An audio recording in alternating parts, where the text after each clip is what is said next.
आज कहानी है कि पांडवों के भाई जो भीम थे उनकी परीक्षा क्यों ली हनुमान जी ने। तो इस वीडियो में आप लोगों को हम बताएंगे कि भीम की परीक्षा हनुमान जी ने क्यों ली और कैसे ली, किस तरह से। तो आइए जानते हैं इस वीडियो में। जो महाभारत में 5 पांडव थे, वो 5 भाई थे। उसमें जो भीम थे वो सबसे ज़्यादा गदाधारी और सबसे ज़्यादा बलशाली थे, क्योंकि उनको 10,000 हाथियों का बल प्राप्त था। तो उन्हें अपने आप पर घमंड आ गया था, क्योंकि उन्होंने दुर्योधन की जांघ फाड़कर उनकी हत्या की और बहुत सारे युद्ध लड़े, जिसके कारण महाभारत युद्ध के बाद भीम को ये घमंड आ गया कि मुझसे ज़्यादा बलशाली कोई नहीं है। इसलिए हनुमान जी ने कहा चलो इनकी परीक्षा ली जाए। तो हनुमान जी ने भीम की परीक्षा कैसे ली, तो हनुमान जी वृद्ध रूप धरकर रास्ते पर बैठ गए, जहाँ पर भीम गंगा जी में स्नान कर रहे थे। तो वहाँ पर रास्ते में वृद्ध का रूप धारण करके हनुमान जी बैठ गए और रास्ते के ऊपर अपनी पूँछ रख दी। तो रास्ते में पूँछ रखने के बाद वो विश्राम कर रहे थे और भीम जो थे वो गंगा जी में स्नान कर रहे थे। स्नान करने के बाद जब बाहर निकले और उन्होंने जाने का प्रयास किया, तो रास्ते में हनुमान जी की पूँछ रखी हुई थी।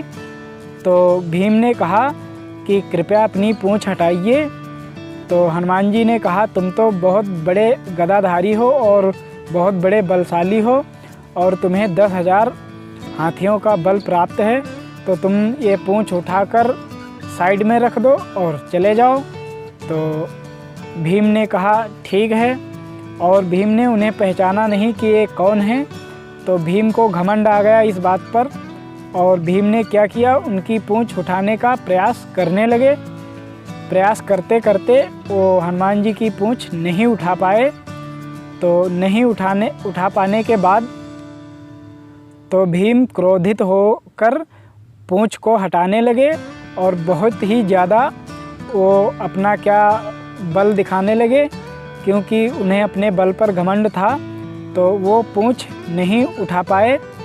नहीं उठा पाने के बाद वो हाथ जोड़कर खड़े हो गए हनुमान जी के पास और कहने लगे कि आप कौन हैं, हमें परिचय दीजिए। तो हनुमान जी ने कहा आप तो बहुत ही बलशाली हैं, पूँछ उठाइए और चले जाइए। तो भीम ने बहुत ही कोशिश की और पूँछ नहीं उठा पाए। तो नहीं उठा पाने के बाद जब हनुमान जी से विनती करने लगे कि आप अपना परिचय दीजिए और आप क्यों रास्ते पर बैठे हैं, तो हनुमान जी ने कहा ठीक है। तो हनुमान जी ने वहाँ पर अपना परिचय नहीं दिया और अपनी पूँछ हटा ली और कहने लगे तुम जाओ, अपना परिचय मैं बाद में दूंगा।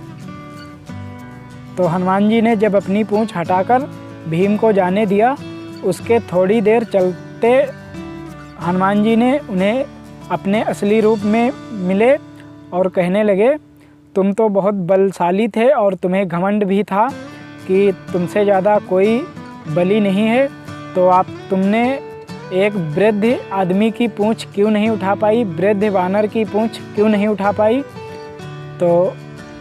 तो भीम ने कहा वहाँ पर तो वृद्ध वानर था और आप जवान वानर दिख रहे हो। तो हनुमान जी ने कहा मैं वही था और मैं वृद्ध रूप में तुम्हारी परीक्षा ले रहा था, क्योंकि तुम्हें घमंड था इसलिए। तो भीम ने हनुमान जी के हाथ जोड़े और कहने लगे आज के बाद कभी घमंड मन में नहीं आएगा, मुझे माफ़ कर दीजिए। तो ऐसे ली भीम की परीक्षा हनुमान जी ने। नमस्कार दोस्तों, स्वागत है हमारे एक और न्यू ब्लॉग में।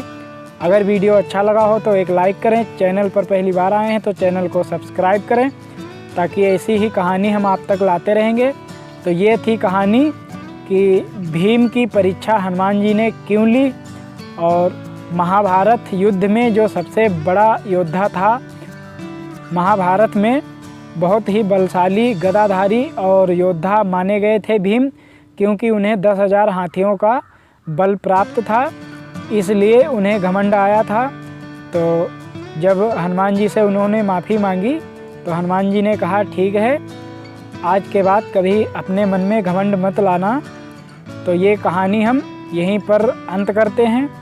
और महाभारत में 5 भाई थे जो पांडव थे, तो उनमें जो भीम थे वो सबसे बड़े बलशाली थे।